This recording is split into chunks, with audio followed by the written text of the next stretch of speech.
morning, Survivor Rites. It is Sunday morning. Again, 10 a.m. meeting time, everybody. Aren't we glad we're not there?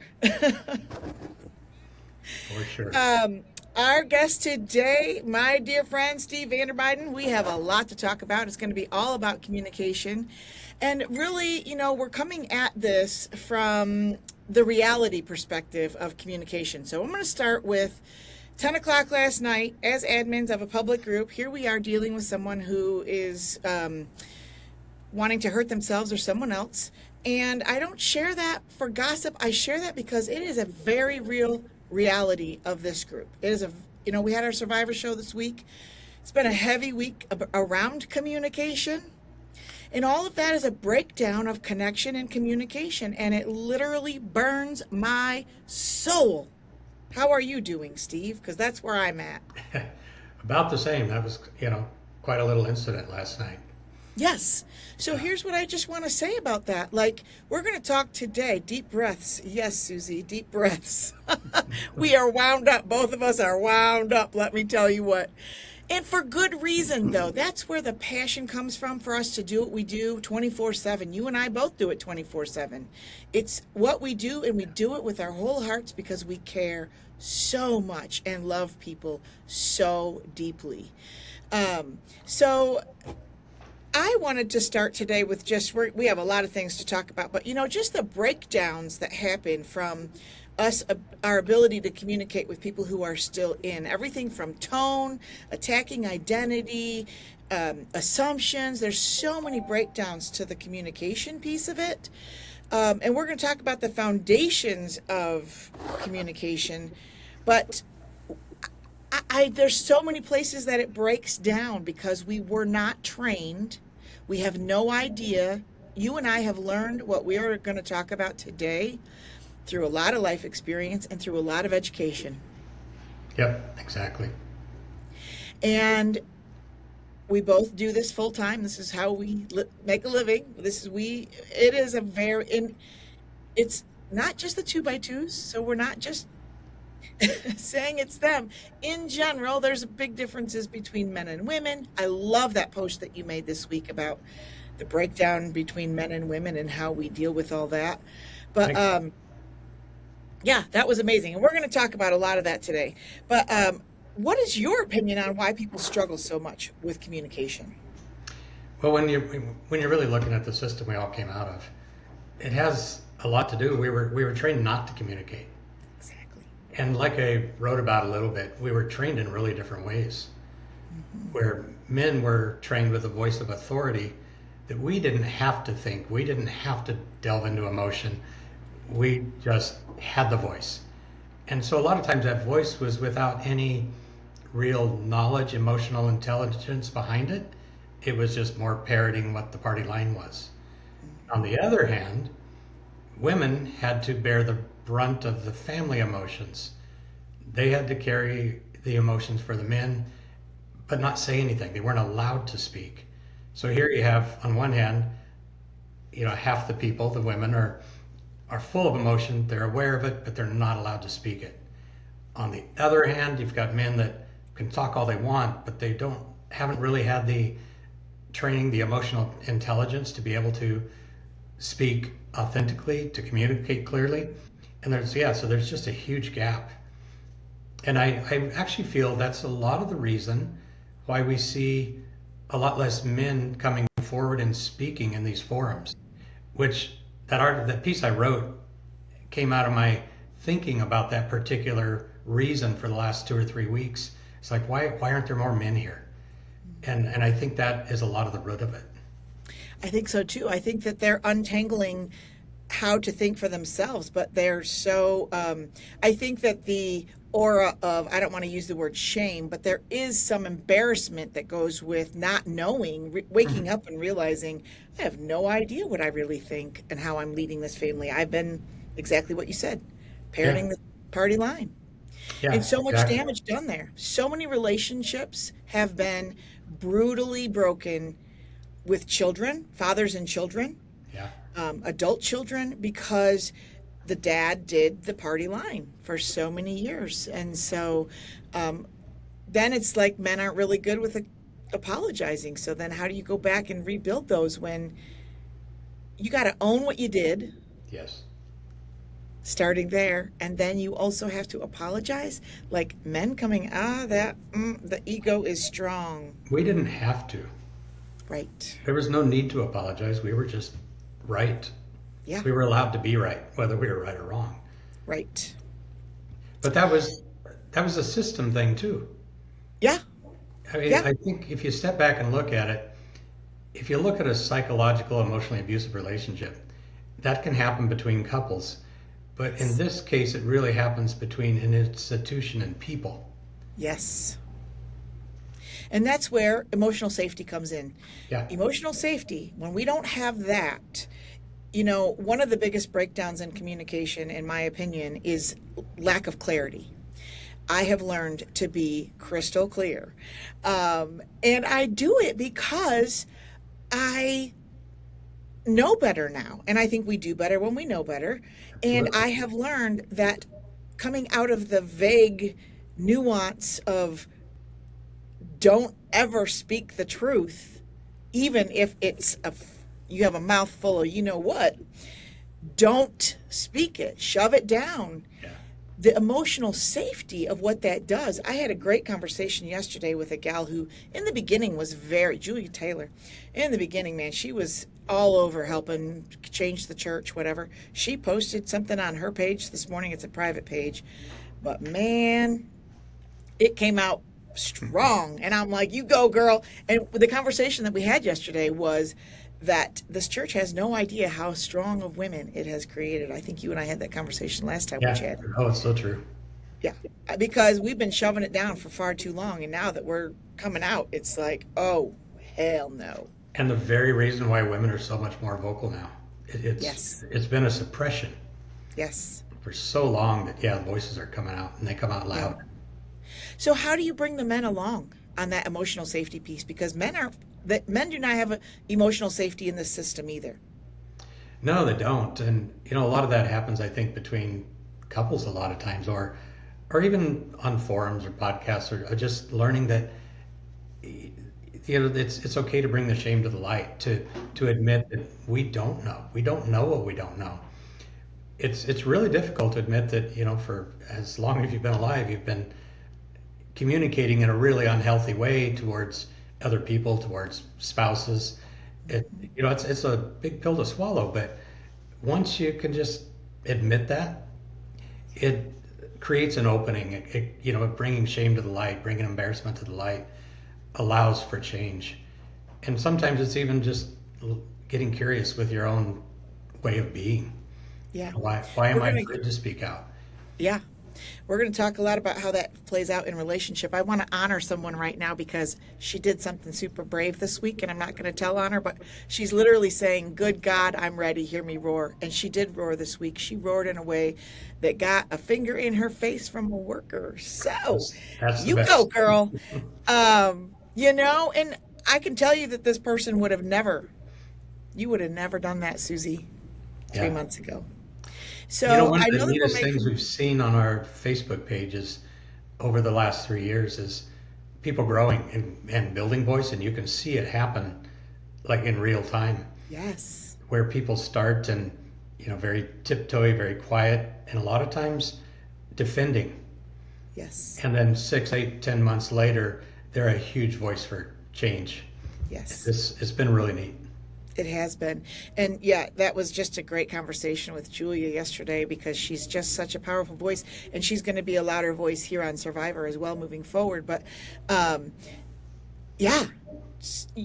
so much around the emotional safety and the admitting for a man and a woman of just acknowledging, I am so wounded and I hurt so deeply and I feel so put down.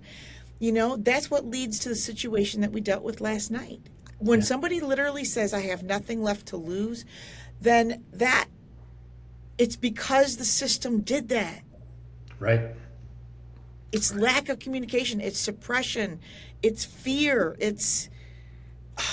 Yeah, and for the women, it takes a long time to let that suppression be safe to let out.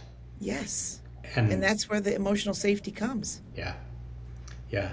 And forums like this, the different pages, all the different support pages, Yeah. those have been great for people to find Yeah. voice and have a voice be safe. Yes. She's asking, why is it so hard to speak? It's a great story to tell.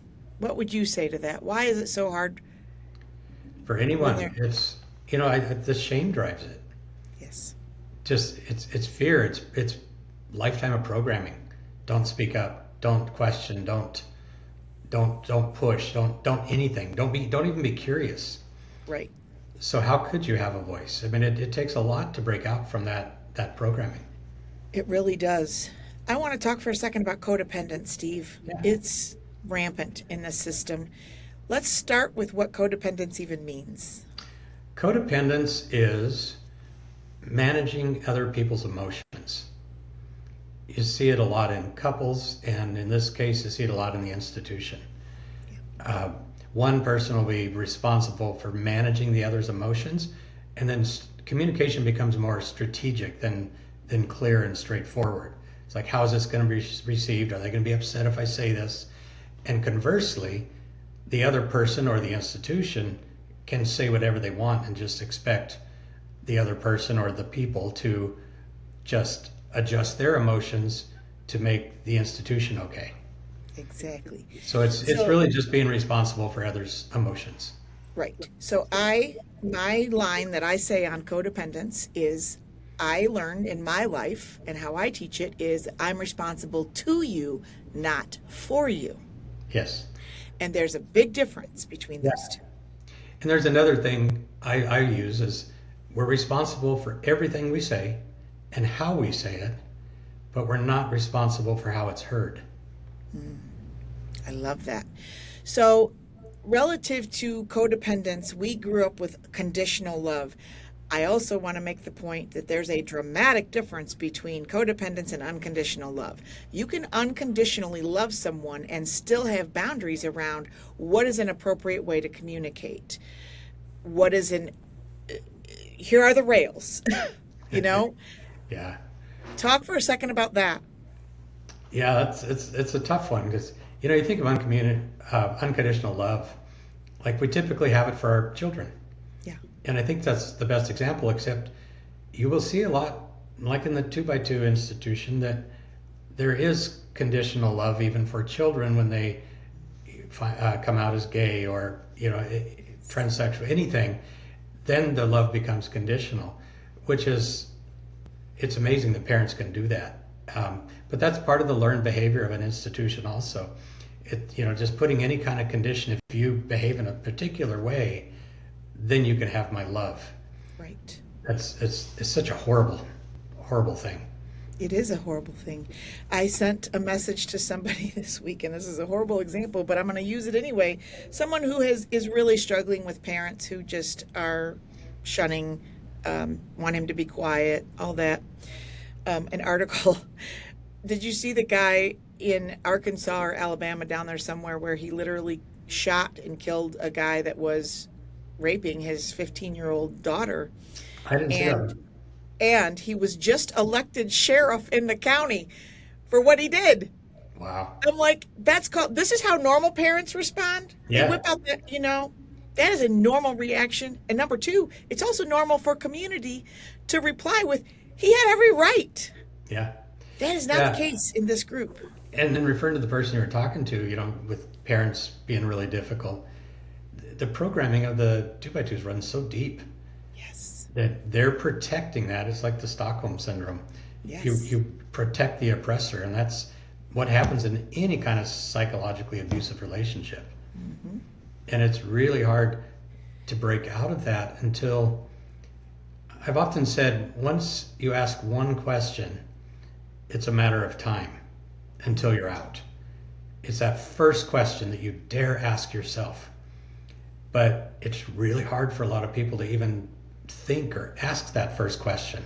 Right. The whole Dean Brewer thing 3 years ago allowed a lot of people to just really ask the question to themselves, and it helped. But before that, and if people don't have that, it's really, really difficult to say, well, why do we do this? Why do we do that? What's Right. up with that thing? You can't even allow yourself to be curious. So if you have a child that leaves, you have to change your love to conditional. Yeah. Well, it already was in that kind of case, but Right. And I say all the time, tradition isn't truth, people. Tradition isn't truth. nope. More often than not, it is. What's that? Most of the time, it is not the truth. No, no, it is not. So, what is the difference between reacting and responding? So, somebody says something, and I'll use the example of the groups that we run. There's a very big difference between reacting and responding, and they're even called reacting and responding on Facebook. So, Yeah, no, it's a big thing. there's a big difference, people. So, yeah, let's Reaction talk comes about from it. our childhood, our young age, and it's our quick emotional knee-jerk response to a situation, which usually comes from how we're raised, life experiences we go through. And if you look at a couple, they're different. Even though we grew up in the same system a lot of time, their families are different, and our own personalities are different. So we all have this immediate knee-jerk reaction. Even as you develop emotional intelligence, it's still there, but you realize that I'm doing that thing. Responding, on the other hand, is taking a breath, taking time, and it requires awareness and self-regulation before you respond. And we often, reaction tends to be defensive. It's more fight or flight, shut down. All those things happen in reaction. Response more look like a curiosity question. It's like, okay, why, even thinking to yourself, where is this coming from? Yes. Why is this person saying this like this to me? Oh, I remember, and this is something I remember from one of their old wounds. And then you can respond in a different way. It takes a lot of confidence, I think. Maybe, I don't know what the right word is, but it really does, to be able to step outside of yourself long enough to not take it personally, to not let it be a direct attack, to not let it seep down into your DNA and have the reaction, but to let the response lay there. So yes, you really have to get over yourself and get over the need to be right. yes, We don't need to be right. That's just their truth. It doesn't need to be ours. Let it in the moment. Let it be theirs. It's okay. It doesn't mean anything about you. That's just their emotional words or reaction in the moment. right. And I think that that's also becoming a very clear barrier between those of us who have left and those that are still in, because we're at that 3-year mark. People are starting to become emotionally intelligent. We're having a lot of conversations like this. They're starting to be like, oh, so it's very difficult for people who are still in, who are not evolving and growing with, like, this is what happens in the real world. And so there's even more, a greater disconnect in families, even in our groups. I'm seeing a greater disconnect between those in and out. And that's very unfortunate that the gap is getting wider. Yeah, and I think one of the important things there is when people are still in, they're usually very, very stuck in their place. Yep. Our first instinct is to want to just pull them out. Yeah. I went through this with my own children. They were younger, and the more I tried, the more resistance I got, which is what happens. And finally, you have to come to the place where you realize that this is their path and they need to live it and figure it out. If we can turn around and actually support their path, even though we don't like it, we don't agree with it, it is their choice. And a lot of times just diffusing tension helps create space for communication. But we're so desperate to pull them out, that help them see the truth, that help them see what's going on, that the more we try, the more they dig in. Yeah. So I think it's super important, just kind of getting into the place of acceptance. That's where they need to be right now. They're needing to find it out in their own time and in their own way. And often the spouse is the last person they want to hear it from. And, we have to find it our own way. Yep. And that same psychology goes to us wanting to fix our children, or fix, like, in life in general, not just come out of the 2x2s, but it's just that need and that knee-jerk reaction of, like, I want to fix the situation.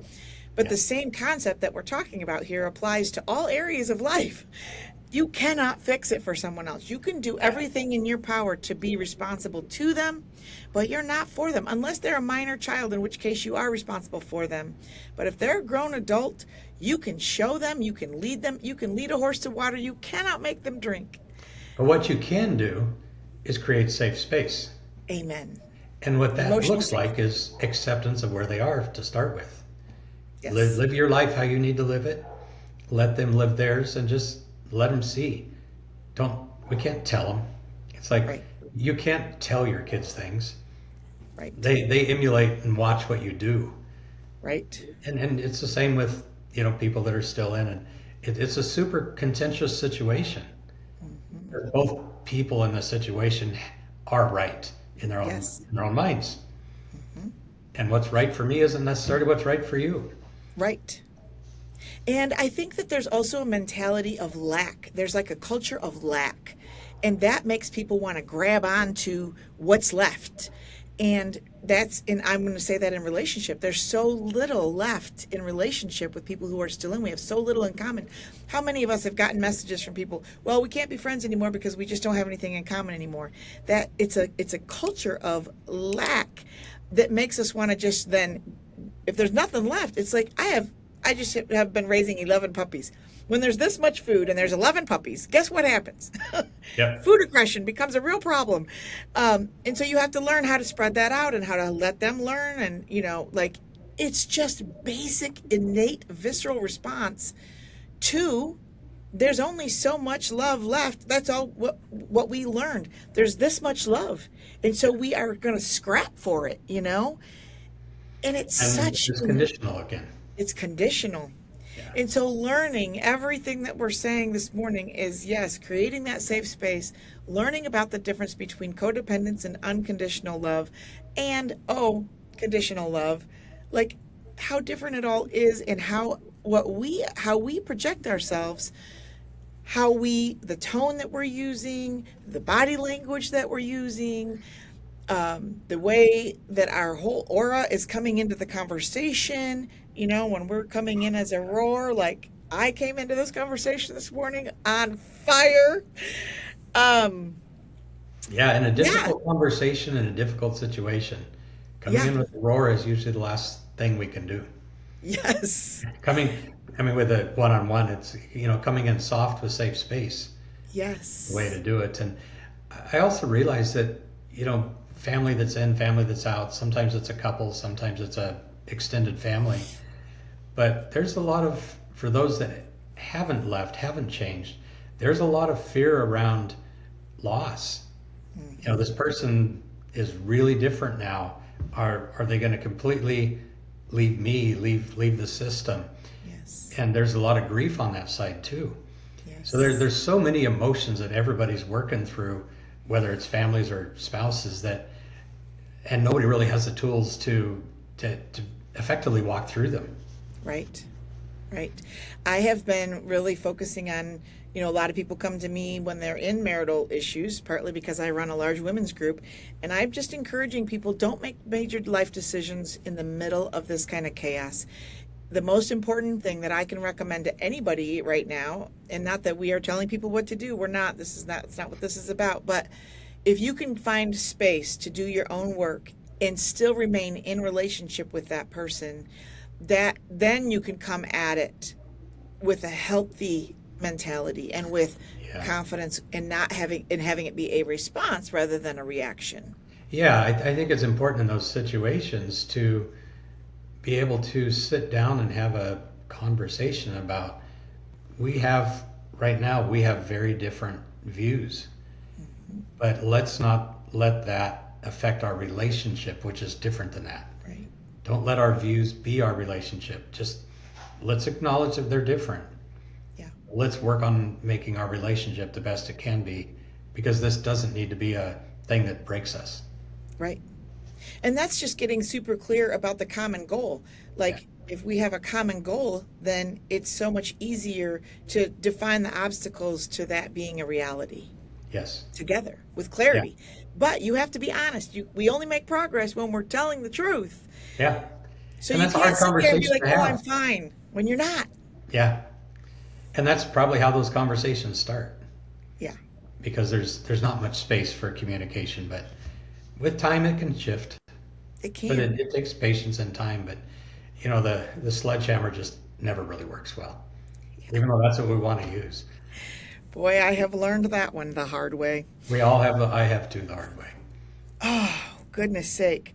So let's talk about conflict resolution for a second, because there is a lot of conflict. We've been talking about conflict this whole time. What are some steps and tools that people could have for resolving the conflict that we're living in, whether it's in their relationship with their children, their spouse, people who are still in, their family, whatever it is? We've kind of touched on some of it, but a lot of it is first learn to respond, not react, Yeah. and create safe spaces. And safe space just looks like a loving, accepting space without judgment. Right. Because as much as we are judged for leaving, we typically in turn want to judge back for not leaving. Because that's how we're programmed. Yes. We judge what we don't like. Yep. That was our upbringing. So And we don't like that. no, get out. Yeah. Yeah. So it's really just creating the space where conversation can start to happen. Yeah. I love that. One of the other tools that I teach a lot is being very clear, just as long as when you are in conflict, kind of like what we just discussed about getting clear about what the goal is. If we have a common goal, Yeah. you have to agree that you're even arguing about the same damn thing. Yeah. Sometimes you have to kind of figure out your rules of engagement for an argument with couples. Yes. We're in conflict, but we may not be even arguing about the same thing at all. Yeah. We may be having two very different conversations. Yeah. Yeah. So getting really clear about what's the goal and what is it that we totally disagree on, then defining some rules of engagement. Yeah, and there's a whole piece about what they call meta communication. It's communicating about how we're going to communicate. Right. And that's all the rules of engagement. Exactly. But it is important, like even understanding where each of you come from. Here's how I was raised, here's how I view this particular subject based on what I knew as a child and how I respond to it. And so when I say that, it means something different than it means to you. Right. Understanding is so huge. Oh, God. Huge. So we're going to talk about autonomy in a relationship. We've touched on it a little bit on like finding your own space to do your own work and making sure that is healthy. I want to first of all just clarify that autonomy in a relationship is so different than codependence, and it's healthy. Talk to us for a second about how people come up with autonomy and how do they change the rules of engagement when they're seeking permission from the spouse one way or the other. Yeah. To even breathe. Yeah. Autonomy is really the other end of the spectrum on the same line as codependency. And truthfully, if you're 100% autonomous, you probably don't have a relationship. The key is to find the balance. There's a middle ground there where I'm not responsible for your emotions and I'm not going to regulate your emotions. That's for you to do. That's your autonomy work to do. But I am responsible for mine. And a lot of times it's finding our own selves. It's finding hobbies that we want to do without our partner, which is more on the enmeshment side, more the logistical side. There's enmeshment and individuation. Yes. That correlate with autonomy and codependence. But starting to find your own hobbies, starting to find your own self, doesn't mean it's going to affect the relationship when you can actually bring some of those things back to the relationship and you have something to talk about that's actually interesting. If you're forced to have the same interests, the same hobbies, the same, what are you going to talk about? It gets boring. Yeah, it's very boring. So having autonomy is actually really healthy in a relationship, and that's where balance comes in. There's me, there's you, there's the relationship, and they're three separate things. The relationship is something that we build together. It's not something that is us. Mm-hmm. And the is us part is where you get into codependence. Absolutely. So I want to also be clear. Go ahead. I just say when we can stop and look out and work on the relationship as something separate from ourselves, then we start developing ourselves, our autonomy, and co-create a relationship that's really healthy. Yes. And I know several couples who are doing that in their 50s, 60s, 70s that have left. And it's very, very powerful and amazing. I do also want to acknowledge that this is also true even for people with young children, women specifically. It is so important to step away and let your child have alone time. Yeah. Allow them to not have a codependence with your kids so deeply, so like this, that they cannot stand on their own 2 feet. You're not doing them any favors if you do not teach and raise them to have an autonomous independence separate from you. That makes a very codependent adult that is extremely unhealthy. Yeah, it even goes to the times when your kid wants to do something really weird and you're just like, well, let's try that. Let's see what happens. And the kids need to. They need to explore. And the younger they do that, the less they do that is when they're older, because they have a healthy boundaries of their own. Yeah. So when you let a 5 and 6 year old explore some odd things that they want to do, and kids do. Yeah. Kids do really, they're just exploring their world in different ways. But it's really, you probably don't want to do that. Here's the consequence, and let them. They need to get burned a little bit. Yeah, if you don't let them when they're little, they will when they're an adult. Absolutely. Or older, and then you have zero control. You cannot keep them safe. So it's just a basic. We're going to talk a lot more this year. I also want everybody to know, I forgot to announce at the beginning of the show because I was on such a this is a series. Steve is going to be a regular here. We're going to be on a monthly show, and we will eventually get to parenting later in the year as a topic. But it's just kind of parenting 101, but that's not taught inside the system. No, obedience is taught, that's all.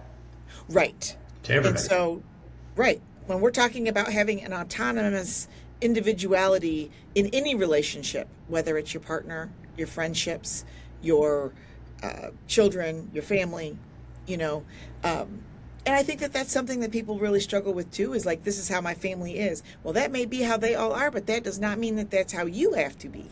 Yeah, very true. And interestingly enough, the most difficult place to stay autonomous is within our birth families. Yes. When we go back into those dynamics, the family get together, whatever it is, it's really hard to stay in a healthy place a lot of times. It really is. Because I've seen in my own family, my siblings wouldn't know how to relate to me unless I went back into their dynamics they were comfortable with. Yes. That happened to me this year. I'm currently still I laid down a harsh boundary with my sister, my mother, because I've tried everything that I can think of to get them to, we just cannot see. And so that means I can no longer give hours a day of my life trying to support somebody that's in a very, very unhealthy situation. Yeah, and that's a super healthy boundary. Yeah. They don't see it that way, but I know. I know. No, when you have to have boundaries, those that they're around usually don't see it well. Right. Yeah. Which is a sign that it's probably a good boundary. Right. So let's talk for a second about why authority in relationship feels so threatening to us, especially after we get out. Because I think that there's this pendulum that we go, especially as women, I'm going to say this, we go from total control and suppression over to don't you dare tell me what to do or how to do it, because you will die, Seriously, though. No, that's great. It's threatening. Yeah, authority is threatening, especially when you start to question. And it's that conflict. Your nervous system is so tuned to like relational danger, emotional danger. And as you come out of it, every time you hear authority, it's very threatening.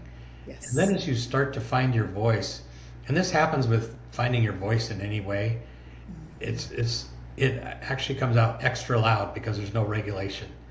And it's great to see. It comes out angry and loud and fierce. Over time, it modulates. Yes. And then you find your balance. But yeah, that is definitely how it always comes out. It's anytime you have a new emotion, even when you're allowed to be angry, Yeah. anger will come out really loud and really hard until you learn to self-regulate it and use it appropriately. It's like a new muscle. Yeah.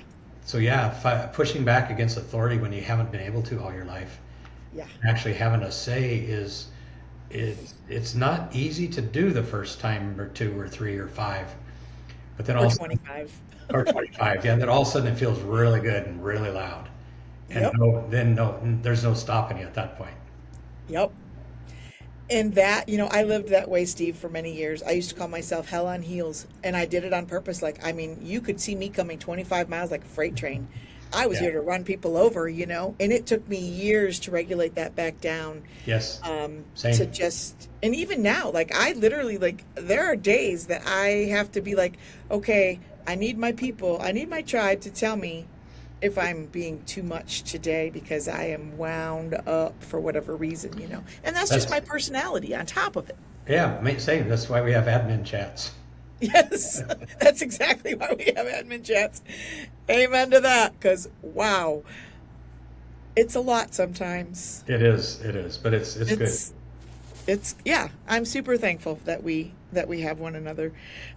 Okay, so the authority comes in. How do we then learn how, like, one of the things that we have really come so far on, I feel like, is collaboration. And I'm going to use us as an example.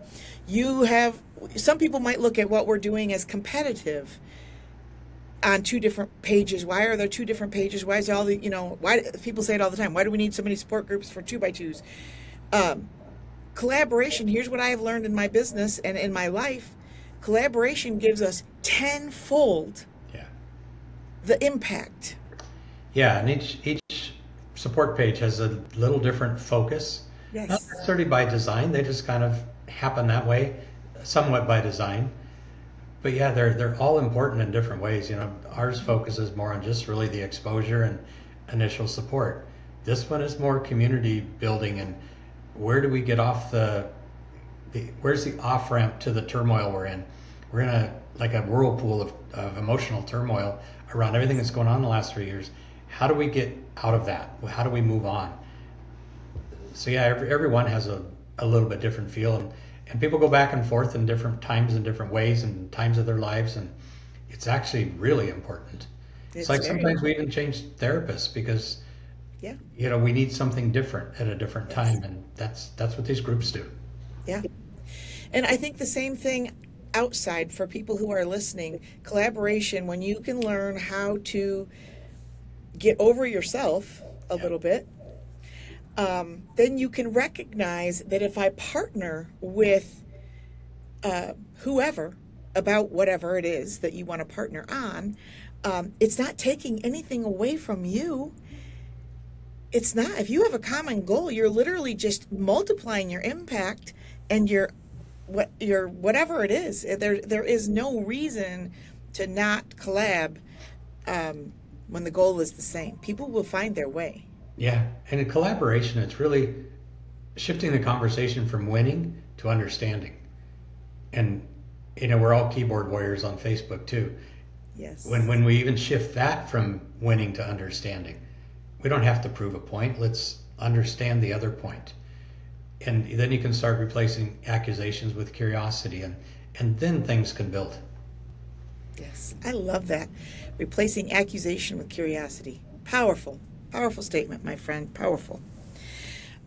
Okay, so I feel like I'm getting off script here today. Oh, this has been great.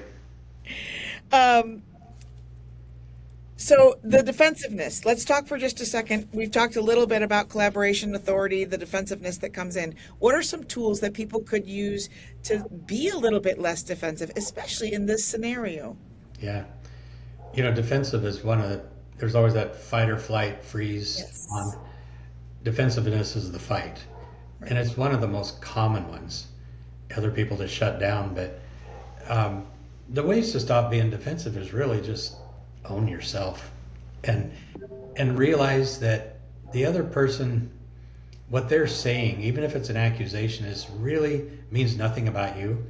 Right. It's everything about the emotional state that they're in. Yep. So when you can slow yourself down, get out of that reaction to want to punch them or verbally or physically, uh, getting out of that reaction and stopping and getting into the response, slowing it down, getting curious about what's going on with them, and then why am I being defensive? You know, oftentimes it's good to first look at like, why are my hackles up around this? And a lot of times when you dig back, you can realize there's something in my childhood, my programming, the way I was raised, that hits me a certain way, and I just want to push back. And then, but that's not really what they're doing. That's just how it's hitting me. Okay, and then you can go into response mode. But slowing down conversations, taking a time out if you need it. It's like, hey, I'm kind of reacting right now. Give me a few minutes. Let me calm down. Let me settle down, and let's have a conversation about this. So and sometimes um, actively removing yourself from the conversation in a positive way, not just storming out of the room, Right. is really effective. It's like let's just cool down a little bit. There's a lot to be said for it. Very much so. And on the flip side of that, so many of us are programmed to poke the bear because that's how we got attention. That's what we had to do to even get somebody to pay attention to Sure. us. And so, one of the biggest obstacles in communication is triggering. And when people are triggered, then it's very, very difficult. So, yeah, it's just stepping outside of yourself and realizing we're both triggered here. We're both poking the bear. We're both like pressing those buttons. We all have spouses that love to press our buttons. Yeah, and a way, like when we're in that accusatory space, if we're starting that conversation, it's really good to start the words with I instead of you. Yeah. I'm feeling frustrated by something that's going on. You're not frustrating me. I'm feeling frustrated. That doesn't trigger defensiveness. Yes. That leaves space for conversation. So when we can enter those conversations, those difficult moments with a little more grace, a little more taking ownership of ourselves and our own feelings, because they're not responsible for our feelings. They're what we have ourselves. Just same as we're not responsible for theirs. But it's like, I'm feeling a certain way. If I tell you that, you're not going to just immediately flare up in defense and want to defend, Right. rather than saying, you made me. Yes. Great tool. I have a program in my coaching business that's called Own Your Shit. And a lot of people are very off put by it, but I am like, the only people who are going to be attracted to truly learning are people who look at that and say, yeah, I probably want to do better at that. Yeah. And it's exactly what you're saying. It's Tom Sykes is saying collaboration requires the ability to constructively deal with conflict. That is something that we haven't been taught. Oh my goodness. Yeah, 100%. Yeah. Yeah, I tell people often is you got to just get over yourself. Yeah. It's that simple. And it's, it's a fine line, I think, like even again, what we dealt with last night. It's the fine line between this is the reality of the situation, this is the truth of it all, and there are probably going to be consequences to that. Absolutely. And so being very real about where that responsibility lies and who it lies with, because we all have free will. Yeah, it's learning how to let that go and not feel like I'm 100% responsible for anybody's. Yeah. Yeah, and I think a lot for men is where, that comes more often from the female women's side of Yeah. I'm responsible for everybody. We Yes. get more, we don't have to apologize, we can just be right. Right. So to acknowledge that I may not be right here, Yeah. and then learn how to give a real apology and be okay with being wrong. It's okay to be wrong. There's no shame in it. Right. We cannot know everything there is to know. No, we all make mistakes. No one is perfect. But you think when you come out of a system where if you're a male, every word that comes out of your mouth is truth, that comes from the workers down. Right. Sarah Mitchell's saying, what protects your peace and safety? I will tell you, any husband out there listening, if a husband could learn how to say to their wife, what can I do to make you feel safe and at peace? Yeah. If just that one, what can I do to increase your emotional safety here, your entire life will change, man. I'm here to tell you. Yeah. Your life will change. Your intimacy will dramatically change, because when there is not emotional safety, there is a wall, and it will affect every area of your life. Yeah. And the other piece I add to that is learn to speak appreciation to each other. Oh, yes. Appreciation, it's such a small thing, but if it's practiced every day, it actually builds an emotional cushion. Yes. And when that cushion gets nice and soft, when there's something that's a little pokier, harder, or difficult, it's got some landing space. And the immediate charge, the immediate reaction softens. It isn't there as much. Yeah. But appreciation is amazing for just building some emotional cushioning. And that can start from either side. Like from the woman's side, it's showing appreciation helps men soften and be able to be more open, and vice versa. I mean, it's important from both sides, but it doesn't matter who starts it. Right. Yeah, I refer to that as emotional deposits. If you're not making deposits, be very careful when you go to make a withdrawal. Yeah. Because you might get bit. And the other piece of that is, we do a lot of bids for attention Yes. to our partners, and they're often really small. Look at this. Hey, check this out. And often it's something that's not interesting maybe to me. Right. But taking the 30 seconds to engage with that and acknowledge it and see it and hear it does the same thing. That's another emotional deposit. That helps build emotional cushioning. It's called just turning towards each other. Yes. And there's a statistic that people that do that less than 34% of the time are almost guaranteed a divorce.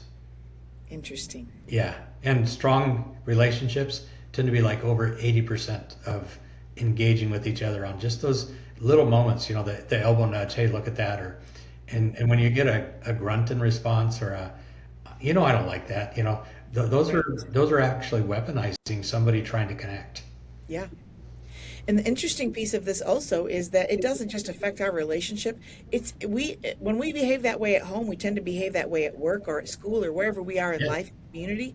You go to a board meeting or you go to a community town hall or whatever, you're going to behave the exact same way. Yeah. And so learning how to do this at home makes a really big difference. Huge. It's hard to have a boss if you can't deal with authority. It's hard to have, it's hard to be on a team when you can't be appreciative or collaborate with other people. Yeah, and it's really interesting. It just came to me that the whole system we've lived in for so many, many years does not teach you how to be a good human. Amen to that. Oh, does not teach us. Obedient, whatever we were, but survival. But it teaches the basics of survival. Yeah. When Julie and I were talking yesterday, this is the basis of all of that was what it does is it forces us to survive on the lowest common denominator. Correct. What is it that we have to do? Because it's always about what we do. What do we have to do to survive this relationship, this connection, this family dynamic, this whatever it is? That's what we are taught and trained in the 2x2 church. Yeah. We're getting a lot of questions about setting boundaries and speaking more on how to set a boundary, and are we supposed to give them a reason for why we're putting that boundary down? I want to hear what you say, and then I'll. Yeah, that's a really good one, because we lived under a system of rules. You follow rules, and rules are for you, like outward. Boundaries are for me, for my emotional health. And setting boundaries needs to have an actionable consequence. Like we set them for our children. If you do this, this is the consequences. Well, like you were talking about your own family. You have a boundary that you're not able to spend time with them, but if you want to verbalize it, it's like the conversations we're having are not good for me. If we're going to continue to have these conversations, I'm going to remove myself from the conversation. Right. That's a boundary. A boundary has an actionable piece to it to protect your own emotional well-being. If a boundary is, you can't say that to me anymore, that's not a boundary, that's a rule for them. And rules are not very useful. Boundaries are extremely useful. Then if you get into agreements are a lot between couples of, this is how we both choose to treat each other in a joint way, that we both want to do this, we both want to enter arguments this way. You can make really nice agreements about how you're going to operate together or build your relationship together.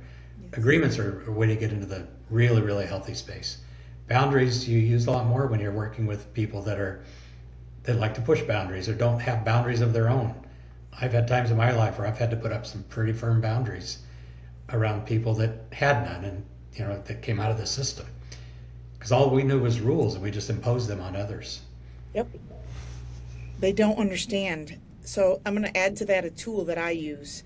It's called the 3-time rule, because none of us, you can sit down and have an agreement, but we don't just decide and change our behavior very often. Usually it takes a little bit of practice. The rule that I use is 3 times. If this is the 3rd time we are having the same exact conversation, same argument, same discussions, whatever it is, and it's going on the same tone, and there is no shift to either one of our ability to compromise or agree or change anything, exact same dialogue 3 times in a row, that's when that's when I am very clear. This is the 3rd time we've had this conversation. I will not have this conversation with you ever again. And that's where that boundary comes down very harshly in any relationship. We have made an agreement that we are not going to talk to one another this way, or that we're going to allow each other to have autonomy while we're each working on this relationship. Like, you have to come to some of those agreements first. But once you do, then you get 3 chances to practice that. Yep. Then it's a harsh line. Yeah. Get out of my space. Yeah.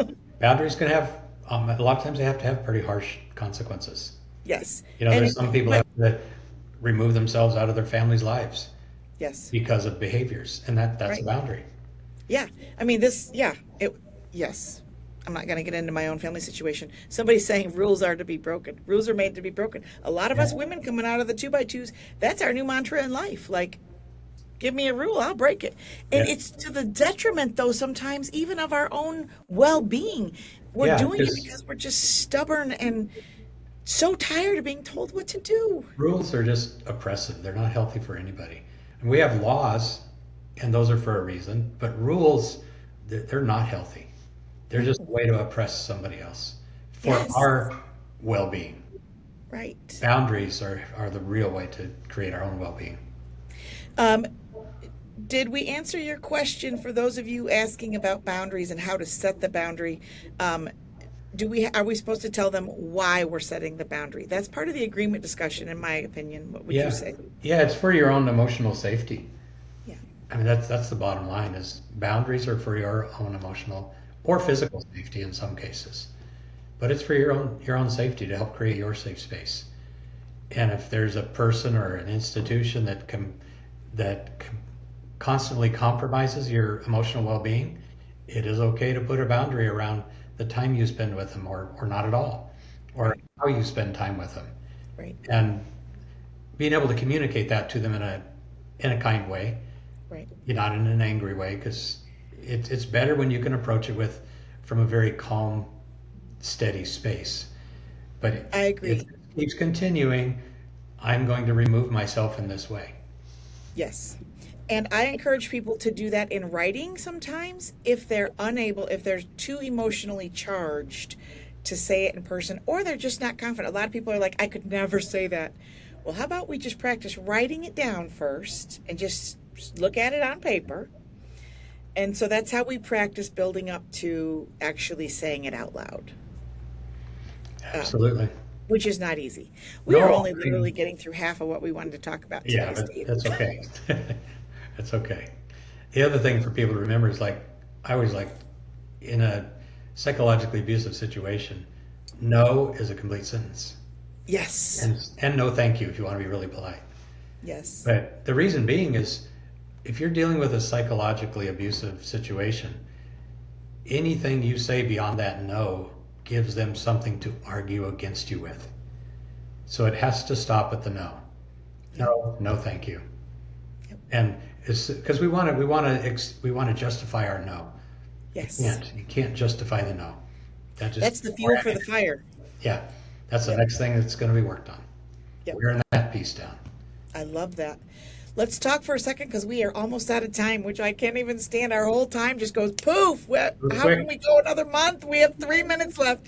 I want to leave this conversation today. I'm going to give you a final word, but I want to, before we leave, I want to model and have a conversation about what a mature, healthy relationship looks and feels like. that's a really good one. It's a space where both people can be vulnerable. That there are, like the pieces we talked about, there's emotional deposits being put in them, and either person can be, both people can be authentic, vulnerable, can cry. Men need to learn to cry. That's what really builds healthy relationship, because that builds trust, and trust and emotional safe space is what really are the strongest foundations, I think, for a good relationship. And not easy to learn when No. we're this wounded. And when two people are coming who are both wounded, I don't care. We are talking to a huge number of people who were both raised in the 2x2 church. So acknowledging that you're both coming at this from a wounded position, if we're talking about a husband and wife situation specifically, that without autonomy, it's very, very difficult, without first establishing autonomy in that relationship, to go your separate ways and kind of do your own work to come back together in a way that either isn't so codependent and you're just bored for the rest of your life, or, that is truly healthy. Yeah. Yeah. Janelle's saying guilt versus shame. You don't have to, something about your shaming. I don't know. I didn't catch that whole thing, but yeah, maybe she's talking about the institution. We are so used to being guilted and shamed. It's Yes. just painful. It's painful. Okay, Bring that my shame to friend, the here light, we it goes are. away. What's that? Bring that shame to the light, it goes away. Speak it. Yes. Speak it away. Speak it away. That's partly why I was demanded that survivor rights be public, because until we literally can have this conversation in public, in the light, Correct. and learn these things out loud in a way that I'm not embarrassed at all No. about how I was raised or what I had to learn. I had a lot to learn. It was a steep curve, Oh, it man. took years Years. without any support groups. Yes, without any support groups. It can be done a lot quicker with that. Oh, that's what I'm hoping. My whole goal in all this is why I get up in the morning and get ready to do this with you, is I want people to, if they can shave 10 years, a decade off of what I had to go through, I'm in. Absolutely. I'm in, Yeah. man. Yeah. Okay, so last word goes to you. We'll post the dates. I'm getting ready to put a calendar out so that people can start seeing what's coming, because we don't want to do too much at one time, because it is, we're talking about tweaks, but we're also talking about some pretty big shifts for people. So Yeah. they take time, and Oh, just they be do. patient with yourself, Very patient. And we'll coordinate our outfits next time too. Yeah, very good. Yeah. Okay, final word goes to you, Steve. Well, it's what we're just talking about is patience and time. We've taken years and years and years to learn what we're talking about. And a lot of times learning to communicate is like 2 steps forward and 1 step back. And it's never easy. It's bumpy. It's angry. It's messy. It's really messy. But as long as you get those 2 steps forward, the 1 step back is okay. Because nobody's going to figure it out in 3 days, 5 days, a week. It's months, it's years. But you got to start. You got to take the first step, because the result of it is so rewarding. It allows you to become your authentic self, and it allows your partner to also. And for those that have marriages that you never argue, you're probably conflict avoidant. There's no such thing as a marriage that really does not have conflict. And I've heard that, we never argue, you're conflict avoidant. And it's okay it's healthy to have conflict. It's Yes. healthy to know how to solve conflict. Yes. Yes. So let's go back and forth really quick. I said last word, but Tom Sykes is asking, do healthy relationships look like? You just said they have conflict. I would say they have You said they have vulnerability and intimacy in that way because vulnerability always leads to intimacy. Correct. Intimacy is not the same thing as sex, by the way. Those are two very different things. A lot of times people confuse them. They are not the same, in It's my opinion. emotional closeness. Yes, emotional closeness is what I'm talking about, Yeah, intimacy. yeah. I believe that healthy relationships have autonomy. We've discussed that already this morning. Your ability to stand alone and do your own thing, come back to the relationship with healthy things to talk about, to bring excitement, to bring whatever it is back to that relationship. What are some other things that you would say are healthy, would be images of healthy relationships? Learning how to repair conflict Yeah. is a big one. Learning it's okay to have conflict. Learning, being okay with discomfort in the relationship, because there is. But that's where the good communication comes out. I think it's so important to actually to have conflict, and it doesn't have to be huge. It can be disagreements, Yeah. but those create emotional intimacy by the working through the conflict and realizing, oh, we really are on the same page.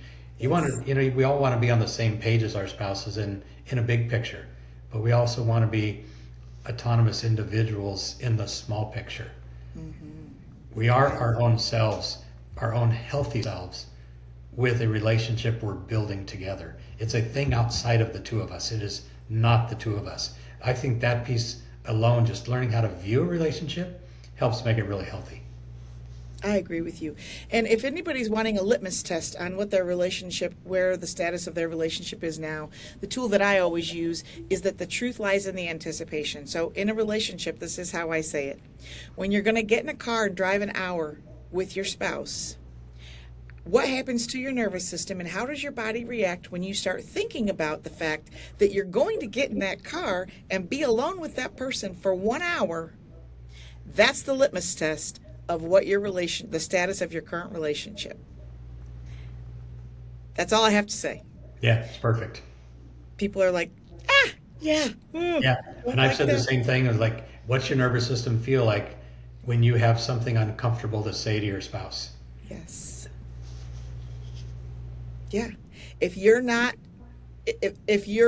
dreading it and you can't say it, then you don't have emotional safety and you don't have vulnerability between the two of you. Yeah. So that's a good place to start on just figuring out. And a basic way of forward is for people to acknowledge you have to really kind of be honest about where you are in order to move forward. Sure. So instead of the whole 2x2 way of just slapping a sticker on it and saying, oh, I'm out now and I'm fine. And, that whole I'm fine. I'm out, but I'm not fine is okay. Yeah. I don't know what to do. I don't know how to talk. I don't know anything. Yeah. It's like If you don't mind going over what's that? It's like we landed on a different planet. Yes, we are on a different planet now. We're still already 5 minutes over. Does anybody have any questions before we hang up? I just want to make sure this is a huge topic. We have so much to cover. We could talk all day. Are there any specific questions? Otherwise, go ahead and put it in the comments if we don't answer it for you now. And I know Steve will be monitoring. He can put those answers in there for you later. But Steve, is there anything else that you really wanted to say today? I think we covered about as much as we could for one. We covered a lot. Yeah, just patience. It takes patience. It takes vulnerability. That first big step of being vulnerable is the hardest one. I totally agree. It is so difficult. All right. Well, thank you, my friend. I just so deeply appreciate your perspective. I appreciate your knowledge and how much you care and genuinely are invested in everybody's success and health. So with that, until next time we see, have an amazing Sunday, everybody.